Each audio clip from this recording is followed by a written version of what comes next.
याबद्दलची मी त्याची शहानिशासुद्धा करतो आहे. परंतु मला खात्रीलायक माहिती मिळालेली होती की हे सत्य आहे की ते खूप मोठं षडयंत्र आता रचणार आहेत. कारण मी त्यांना मॅनेज होत नाही, मी त्यांना फुटत नाही आहे. म्हणून काय करायचं तर मग काही मराठा समाजाच्या जीवावर राजकारण करणारे, मराठा समाजाच्या जीवावरती मोठे झालेले, ज्यांच्या दुकानदाऱ्या होत्या ते सगळे बंद पडलेले, हे असंतुष्ट आत्मे म्हणूया त्यांना, हे खूप यांना आतून मी खपत नाही आहे.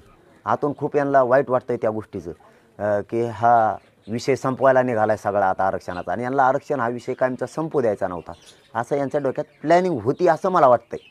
त्यामुळं सरकारनं आता त्यांना बहुतेक काही मंत्र्यांनी हाताखाली धरले आणि त्यांना कुठं रॅलीत पाठवायचं, आम्हाला रॅलीतून हाकून दिलं म्हणायचं, किंवा आम्हाला किंमत दिली नाही, किंवा आम्हाला बोललेच नाही, आम्हाला रामराम जय शिवराज घातला नाही, असे काहीतरी कारणं करून त्यालाच बाहेर यायचं आणि त्याला इकडं काहीतरी आम्हीच दाखवलं असन.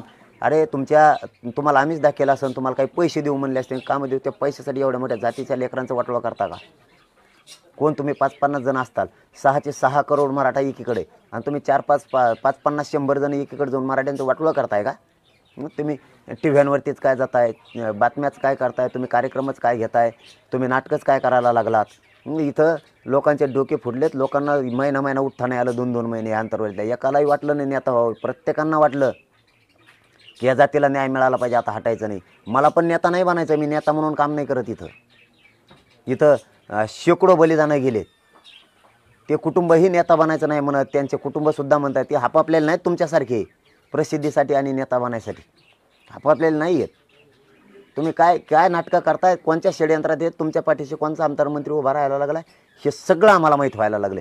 फक्त त्याचं अधिकृत नावं आमच्यापर्यंत येईपर्यंत आम्ही आता थंड आहे. एकदा नावं येऊ द्या, मग सांगतो तुम्हाला सगळ्यांना. कारण हे करण्याची काही गरजच नाही. एवढा मोठा समाज आज बलिदानं गेल्यातल्या कुटुंबातल्या आई बहिणीच्या कंपाळावरचं कुंकू पुसलं, त्यांचं कुटुंब उघड्यावरती पडलं. तर मला काय वाटलं पाहिजे, त्यांचंसुद्धा म्हणणं एवढंच आहे, बस काही नको, पण आता आमचा जीव तर गेला आहे, आमच्या घरातल्या माणसाचा, आमचा करता पुरुष गेला आहे. त्यांचं स्वप्न होतं आरक्षण मिळालं पाहिजे, आरक्षण मात्र मिळालं पाहिजे, हे त्यांचं स्वप्न आहे. तुमचे स्वप्न काय आहे?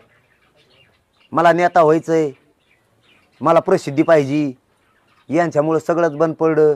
तुमच्या प्रसिद्धीसाठी माझ्या मराठा समाजाचं वाटोळं करता का तुम्ही? तुम्हाला नेता बनायचं म्हणून माझ्या जातीचं वाटोळं करता का, गोरगरीब पोरांचं? आणि तू एकटाला नवसाचा लागून गेला का? कोण येत तुम्ही? 50-100 जण म्हणजे राज्यातले, तुमच्या दुकानदाऱ्या बंद पडल्या म्हणून माझ्या जातीचं वाटोळं करता का तुम्ही? एवढ्या मोठ्या या संकट काळात तुम्ही सोबत राहायला पाहिजे. उलट नाही यायचं तुमच्या पेपरला नाव, नाही यायचं तुमच्या टी व्हीला नाव, पण तुम्ही यावेळी सोबत राहिलं पाहिजे. समाज संकटात आहे सध्या, समाजाला सगळ्या बाजूनं सरकारनं विरोधी पक्षाने घेरले, त्या टायमाला तुम्ही सोबत राहायला पाहिजे.